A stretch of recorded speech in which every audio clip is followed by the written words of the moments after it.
வணக்கம் மாணவர்களே, உங்கள் எல்லோரையும் ரோஜா தோட்டம் சேனலுக்கு அன்போடு வரவேற்கிறேன். மாணவர்களே, இன்று நாம் சுமதியின் ஊரில் பாடத்தில் கொடுக்கப்பட்டிருக்கும் புத்தக பயிற்சி வினாக்களுக்கு விடைகளை படிக்கலாமா? பக்கம் 156 எடுத்துக்கோங்க. சுமதியின் ஊரில் கலந்துரையாடி கற்போம். ஒரு ஆட்டோ போகுது. என்ன சொல்லிட்டு போகுது? வாங்க வாங்க, சிறப்பு மருத்துவ முகாமிற்கு வாங்க. ஒரு நோட்டீஸை கொடுத்துட்டு போகுது. அதை இந்த குட்டி பாப்பா வாங்குறா. வாங்கி படிச்சு பார்க்குறா. பாட்டி படிக்க சிரமப்பட்டாரே அப்படின்னு யோசிக்கிறா. மருத்துவ முகாமில் சிகிச்சை கொடுக்க போகிறாங்க. நம்ம பாட்டி படிக்க சிரமப்பட்டாரு, இங்கே ஏதோ மருத்துவ முகாம் வைக்கிறாங்க, அவங்க கிட்ட கூட்டிகிட்டு போய் காமிக்கலாம், அந்த மாதிரி யோசிக்கிறா. அப்புறம் இங்கே பாட்டி கிட்ட வரா. பாட்டி பாட்டி இங்கே பாருங்க அப்படின்னு கொண்டு வந்து காமிக்கிறா. என்ன சுமதின்னு கேட்குறாங்க. உங்கள் பிரச்சனை சரியாகிவிடும் பாட்டி, நம் ஊரில் சிறப்பு மருத்துவ முகாம் நடக்கப் போகிறது. அதுக்கு பாட்டி சொல்றாங்க, அப்படியா, அங்கே என் கண்களை பரிசோதனை செய்யலாமா, அந்த மாதிரி கேட்குறாங்க பாட்டி. அதுக்கு சுமதி சொல்றா, ஆமாம் பாட்டி, அங்கே கண் பரிசோதனை மட்டுமன்று மற்ற உடல்நல பிரச்சனைகளுக்கும் சிகிச்சை பெறலாம், இந்த மாதிரி சொல்றா. அதுக்கப்புறமா முகாமிற்கு நாளை செல்வோம் அத்தை. அம்மா நானும் வருகிறேன் அப்படின்னு சுமதி சொல்றா. அப்போ சுமதியோடைய அப்பா வராரு. நல்லது சுமதி, நீயும் சென்றால் முகாமை பற்றி மேலும் தெரிந்து கொள்ளலாம்னு சொல்றாரு. நாங்கள் அங்கே எப்படி செல்வோம் அப்பா அப்படின்னு கேக்குறா. அம்மாவுக்கு வழி தெரியுமேன்னு சொல்றாரு. இருந்தாலும் நானே வழி கண்டுபிடிக்க வேண்டும் அப்பா அப்படின்னு கேக்குறா. அப்ப அப்பா சொல்றாரு, சரி, வழியை வரைந்து கொடுக்கிறேன், அதை பின்பற்றி செல் அப்படின்னு சொல்றாரு. நான் மேப்பை வரைஞ்சி கொடுக்குறேன், நீ அதை பார்த்து போ அப்படின்னு சொல்றாரு. அதுக்கப்புறமா அடுத்த பக்கம் வாங்க. சுமதி வீட்டிலிருந்து ஆரம்ப சுகாதார நிலையத்திற்கு செல்லும் வழியை உற்று நோக்கி வினாக்களுக்கு விடையளிக்க. இங்க மேப்பை கொடுத்துருக்காங்க. சுமதி வீட்டிலிருந்து ஆரம்ப சுகாதார நிலையத்திற்கு எப்படி போகணுங்கிறத நாம தான் பார்க்கணும். இங்க வழியெல்லாம் கொடுத்துருக்காங்க. இங்க சுமதி வீடு இங்க இருக்கு, ஆரம்ப சுகாதார நிலையம் தோ மேல இருக்கு. இந்த சைடு இருக்கிறது வலது புறம், அதாவது மேல ஆரோ மார்க் போட்டு கொடுத்துருக்காங்க பாருங்க. இதெல்லாம் பார்த்துக்கோங்க. கீழே கேள்விகள் கேட்கப்பட்டிருக்கு. என்னென்ன கேள்விகள்னு பார்ப்போமா? முதல் கேள்வி, சுமதியின் வீட்டிலிருந்து ஆரம்ப சுகாதார நிலையத்திற்கு செல்லும் வழியை வரைபடத்தில் வரைந்து காட்டவும். கீழே சுமதியின் வீடு இருக்கா? சுமதியின் வீட்டிலிருந்து மேல இருக்கிற ஆரம்ப சுகாதார நிலையத்திற்கு 2 வழிகளில் செல்லலாம். ஆனா கொஞ்சம் ஷார்ட்கட் மெத்தடை தான் நாம கொஞ்சம் யூஸ் பண்ணுவோம் இல்லையா? அப்படி பார்த்தோம்னா சுமதியின் வீட்டிலிருந்து இந்த பள்ளி வழியாக போய் அதுக்கப்புறமா இந்த மளிகை கடை வழியாக போய் ஆரம்ப சுகாதார நிலையத்திற்கு போகலாம். அப்படி இல்லைன்னா சுமதி வீட்டிலிருந்து இந்த பக்கமா போய் இப்படி போய் பேருந்து நிலையம் இருக்கே அந்த சைடு போயும் போகலாம். சரியா? நான் முதல்ல கொடுக்கப்பட்டிருக்கிற வழியை நோட் பண்ணி காமிச்சிருக்கேன். சரிங்களா? இரண்டாவது கேள்வி என்ன? பானுவின் வீட்டிலிருந்து நியாய விலைக் கடைக்கு எந்த கட்டிடம் வழியாக சென்றால் விரைவில் செல்லலாம்? பானு வீடு இதோ இருக்கு, நியாய விலைக் கடை இதோ கீழே இருக்கு. எந்த கட்டிடத்தின் வழியா சென்றால் விரைவில் செல்லலாம்னா நூலகம். நூலகத்தின் வழியாக சென்றால் விரைவில் செல்லலாம். அடுத்தது, பள்ளிக்கு வலது பக்கம் உள்ள கட்டிடம் எது? பள்ளி இதோ இருக்கு. இதற்கு வலது பக்கத்தில் எந்த கட்டிடம் இருக்கு? வங்கி இருக்கு. சரியான விடை வங்கி. அடுத்தது நான்காவது கேள்வி, ஆரம்ப சுகாதார நிலையத்திற்கு இடது பக்கம் உள்ள இடம் எது? ஆரம்ப சுகாதார நிலையம் தோ மேலே இருக்கு. இதற்கு இடது பக்கத்தில் பேருந்து நிறுத்தம் இருக்கிறது. விடை பேருந்து நிறுத்தம். அடுத்தது ஐந்தாவது கேள்வி, பானுவின் வீட்டிற்கு அருகில் உள்ள கட்டிடம் எது? பானுவின் வீடு இங்க இருக்கு. அருகில் உள்ள கட்டிடம் மளிகை கடை. அவ்வளவுதான். அடுத்தது ஆறாவது கேள்வி, சுமதியின் வீட்டிற்கு தொலைவில் உள்ள கட்டிடம் எது? சுமதியின் வீடு இங்க இருக்கு. தொலைவில் எந்த கட்டிடம் இருக்கு? தொலைவில் எது இருக்கு? மேல இருக்கிற ஆரம்ப சுகாதார நிலையம் தான். ஆரம்ப சுகாதார நிலையம். அடுத்தது ஏழாவது கேள்வி பாருங்க, சுமதி வீட்டிலிருந்து ஆரம்ப சுகாதார நிலையம் செல்லும் வழியில் உள்ள இடங்களை டிக் செய்க.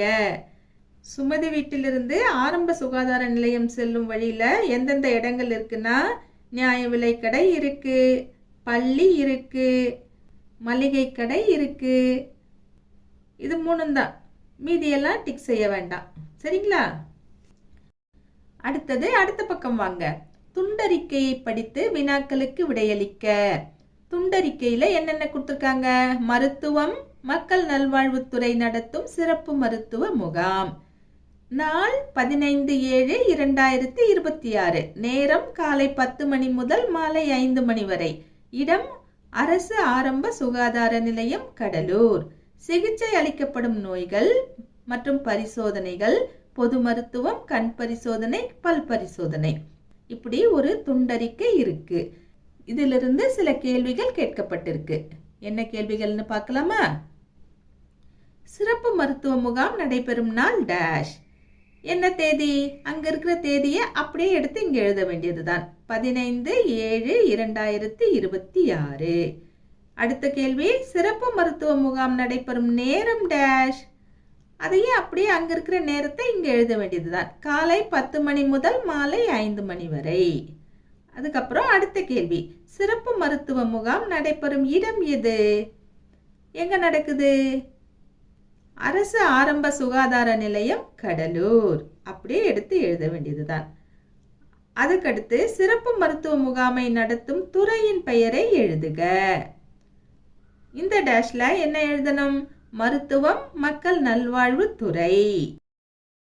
இன்னும் சிறப்பா வாக்கியத்தோட அமைத்து எழுத பழகணும் நீங்க. அப்படி எழுதணும்னா எப்படி எழுதலாம்னா, சிறப்பு மருத்துவ முகாமை நடத்தும் துறையின் பெயர் மருத்துவம், மக்கள் நல்வாழ்வுத்துறை ஆகும். இந்த மாதிரி எழுதணும். இனிமேல் கொஞ்சம் கொஞ்சமா கேள்வியிலிருந்து கேள்விக்கு ஏத்த மாதிரி பதிலை எழுத பழகுங்க. அதுக்கு அடுத்த கேள்வி என்ன? முகாமில் செய்யப்படும் பரிசோதனைகளை எழுதுக. பரிசோதனைகள்னு பார்த்தோம்னா கண் பரிசோதனை, பல் பரிசோதனை தான். ஆனா நாம இங்க 3ஐயுமே எழுதலாம். பொது மருத்துவம், கண் பரிசோதனை, பல் பரிசோதனை. அடுத்தது துண்டறிக்கையை நிரப்புக. இங்க ஒரு துண்டறிக்கையை இன்கம்ப்ளீட்டா விட்டுருக்காங்க. அதை நாம நிரப்பணும். முயற்சி செய்யலாமா மாணவர்களே? தமிழ்நாடு சுற்றுச்சூழல் மற்றும் காலநிலை மாற்றத்துறை நடத்தும் சுற்றுச்சூழல் விழிப்புணர்வு முகாம். நாள், இங்க ஒரு தேதியை நாம போட்டுக்கணும். உங்களுக்கு விருப்பமான தேதியை நீங்க எழுதிக்கலாம். நான் ஒரு தேதியை இங்க போட்டுட்டேன். நேரம் அதே மாதிரி போட்டுக்கலாம். காலை 10 மணி முதல் மாலை 5 மணி வரை. இடம், உங்களுக்கு விருப்பமான இடத்தை நீங்க எழுதிக்கோங்க. நான் ஒரு உதாரணத்துக்கு இந்த இடத்தை எழுதியிருக்கேன். சென்னை மேல்நிலைப்பள்ளி, அமைந்தகரை. சிறப்பு கூறுகள்: மக்கும் குப்பை, மக்காத குப்பை பற்றிய விழிப்புணர்வு கருத்தரங்குகள், நீர் மாசுபாடு, நிலம் மாசுபாடு, காற்று மாசுபாடு பற்றிய விழிப்புணர்வு நாடகம். அடுத்தது ஆரம்ப சுகாதார நிலையத்தில்.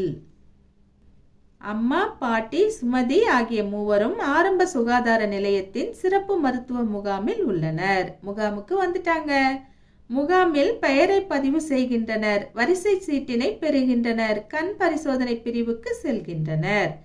பாட்டியின் முறை வந்தது. கண் மருத்துவர் பாட்டியை பரிசோதனை செய்கிறார். கண்ணாடி அணிய பரிந்துரைக்கிறார். கண் சொட்டு மருந்தை பெற்றுக்கொண்டு வீடு திரும்பினர். அடுத்த பக்கம் வாங்க.